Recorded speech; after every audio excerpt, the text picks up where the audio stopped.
Before anything, please make sure to subscribe to the channel. It really helps us grow.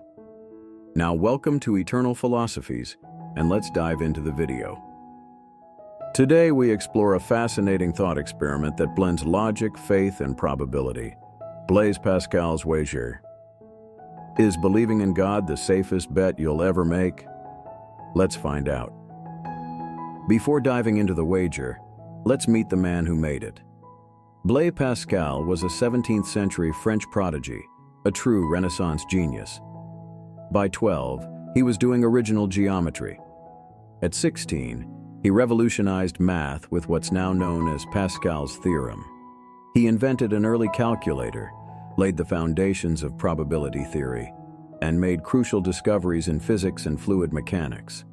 In fact, he's so influential in science that the unit of pressure, the Pascal PA, is named after him. 1 Pascal equals 1 Newton per square meter. So yes, that Pascal.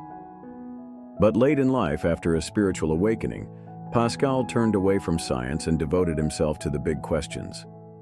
Does God exist? What does it mean to believe? From this inner transformation came one of the most famous thought experiments in philosophy, Pascal's wager. Imagine this. You don't know if God exists. No one does for sure. But you still have to live your life, so you're already placing a bet whether you mean to or not. Pascal argued that believing in God is the safest bet, even if his existence can't be proven. Why? Let's break it down. This is a simple table that shows the possible outcomes of your belief, or lack of it. If God exists and you believe, eternal paradise. If God doesn't exist, maybe you gave up a few pleasures. But if you don't believe and God is real, you risk infinite loss. And if he's not real, you gain a little but lose any shot at the infinite. It's not about proof. It's about what makes the most rational sense given the unknowns. For Pascal, the math is simple. Eternal gain outweighs temporary loss. The philosophy behind the wager. Pascal wasn't trying to prove God exists. He said reason alone may not get us there, but, and here's the genius, even without certainty, we still have to choose how to live. In his own words, you must wager. It is not optional. Pascal's wager is one of the earliest examples of what we now call decision theory. When the stakes are infinite, the rational choice is clear, even if the odds are uncertain. But this idea sparked centuries of debate. Critics ask, which God? What if the true God is from another religion? Another issue.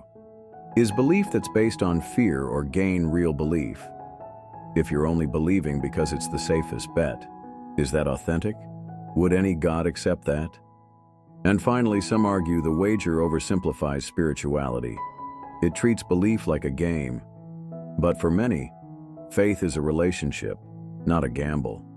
Whether you agree with Pascal or not, his wager still resonates. It forces us to face something we often avoid. We're all betting on something. Whether it's science, religion, or nothing at all, our lives reflect our beliefs.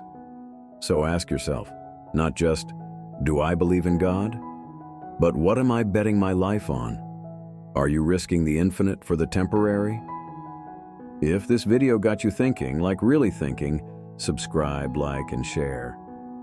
At Eternal Philosophies, we explore ideas that matter, because the biggest questions never go out of style.